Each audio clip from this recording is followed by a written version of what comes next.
Hi trekkers, this is Saranveer yet again from Dream Wanderers. Today I'll be sharing with you a little details about the Kedarkantha trek, one of the most popular treks of our country. It's based out of Garhwal Himalayas in Uttarakhand. The reason why it attracts a lot of people all around the world is because of the fact that it's a summit at 12,500 feet with 360-degree views of the Himalayan ranges.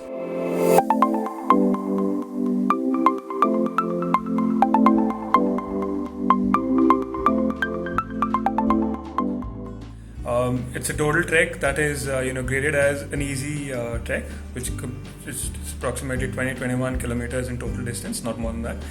And we've had a lot of kids and children also who've done this trek with us.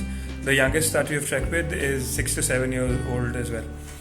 So that's a beautiful trek. Right now, what I'll be doing is I'll just quickly share with you a map that I've just sketched for you roughly, and I'll just quickly show the route to you guys. Yes, so guys, this is the map that I've sketched for reference. So this is actually a 6 days trek that starts from here, Dehradun. We send pickup vehicles from Dehradun, and this distance of 220 odd kilometers is covered in approximately in 8 to 9 hours. Here you meet us at the base, Sankri. Sankri happens to be the base for the Kedarkantha trek, as well as another trek, the Har Ki Dun or Bali Pass, that go towards this side. So this road route goes all the way till Taluka from Sankri, but we have a detour from here. This is the starting point of the trek that goes straight to the Kedarkantha peak and back all the way. So yeah, day one we drive to Sankri. You meet the team here, we have a briefing and discuss the plan of action for the next days, and we call it off the night. The next day, that is day 2, from here we walk this route on this road for approximately 5 to 10 odd minutes, crossing the forest checkpost. And then from here we start our detour from this side and enter into the trail. So this day 1 from Sankri all the way till here, Juda Ka Talab, is going to be a 4 kilometers distance. That is a beautiful trail that we'll be covering. There is a cemented bridge that we'll be crossing, and on both the sides there will be beautiful trees. There will be pines, there will be oaks, there will be deodar, all of those trees that are there. We'll be crossing this cemented bridge from here, and there's going to be a tea hut. Here we halt for some time, make sure the rest of us are we catch up with the rest of them as well. So this place has actually a detour. So why I'm saying this is because from here we go on this side for Juda Ka Tal, going up all the way till the base summit and back. But then when we are returning, we are coming back from the other side, and this is going to be the merging point. So this is that Y point, that tea hut point. This is the point that we want to show. So from here we have a halt for the first halt on day 2, and then we keep continuing our trek ahead. Somewhere here we stop for our lunch. Just after that we continue and reach Juda Ka Tal. This is a talab, Juda Ka Talab, and hence the name Tal, Juda Ka Tal. This is at 9,000 feet, 9,100 feet approximately, and we'll be camping here for the first day. That's first of the trek. Technically on the trek, since this was day 1, this becomes day 2. We camp here. Then day 3 is going to be a short distance of 2.5 to 3 odd kilometers only. There's a little bit uphill over here, and then all the way up till the KK base. This entire route from here all the way this way is all uphill. There's hardly any pass that is going to be flat. At the same time, I'm not saying that it's going to be difficult or too difficult. It's just when you go on Himalayan treks, that's the basic general altitude that you'll be getting. So just to give you a perspective, 6,400 we start, and for JKT day 1 we end at 9,000 feet. So this is the climb that we'll be doing. The next day from here at 9,000 feet, we'll be touching 11,000 feet. So this patch of 3 kilometers, only this route is going to be a little steep climb. And after that, it's quite a normal flat walk just to get till the Kedarkantha base.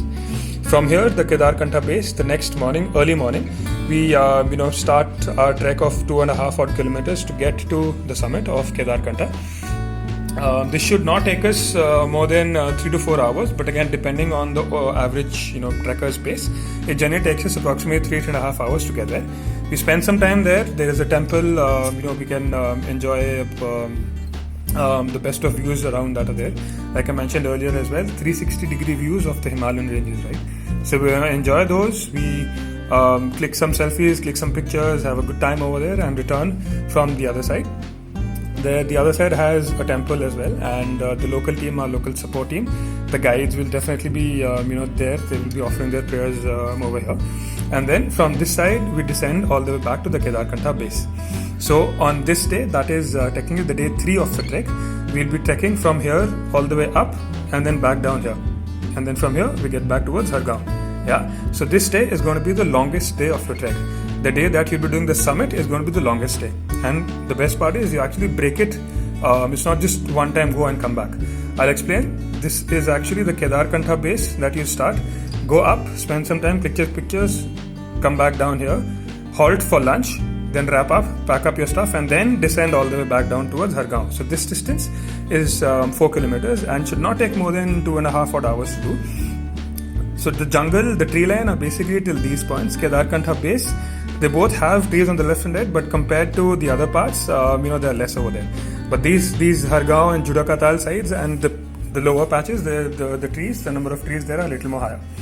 Yeah. From Hargaon, the next day we take the route 6 kilometers all the way down towards Sakri. Over here, this route, when you're coming back all the way, you have a couple of patches where you'll be crossing a lot of apple orchids as well. That's the reason why I've drawn this apple over here. So this route, you come here and then you merge again at that Y point, that's the T hut point. Cross the cemented bridge, get back down on the road, and then the trek in Sakri, spend the night there. And then afterwards, you're back there down towards Dehradun. That's going to be day 6. So just to give you a quick this thing again. Day 1, Dehradun to Sakri, spend the night in Sakri. Here there will be hotels or homestays.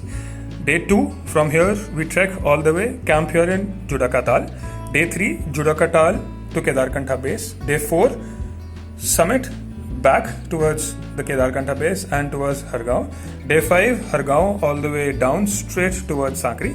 Day 6, Sakri straight towards Dehradun. So this is the trek of 6 days and 5 nights that we'll be doing.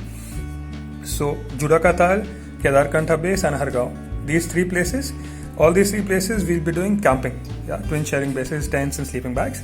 In Sakri, the 2 nights that we have that are going to be the same hotel or homestays for your comfort. So this is one route that we wanted to show to you guys. In fact, I recall there are a lot of trekkers that when they're descending from this patch, there are a lot of acorns, the pine, they are dropped all throughout the trail. So they generally tend to pick them up because they're technically dead, yeah, and they have that's adhesive, that's pretty sticky. So they bring them back, they take them home. As well, but again we recommend not to taking too many of those as well, because of course they are there, they need to be there only and decompose, degrade naturally there itself.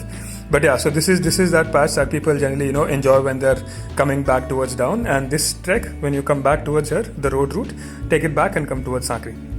So guys, that was it about the route for the Kedarkantha trek.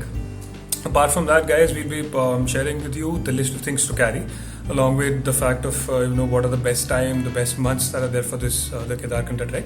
That's all going to be there on the comment sections below.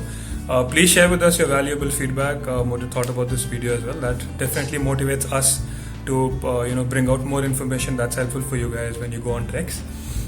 So yeah, this is one thing that for now we want to share with you, the route for the Kedarkantha trek. This is Saranbir from Team Wanderers. Thank you.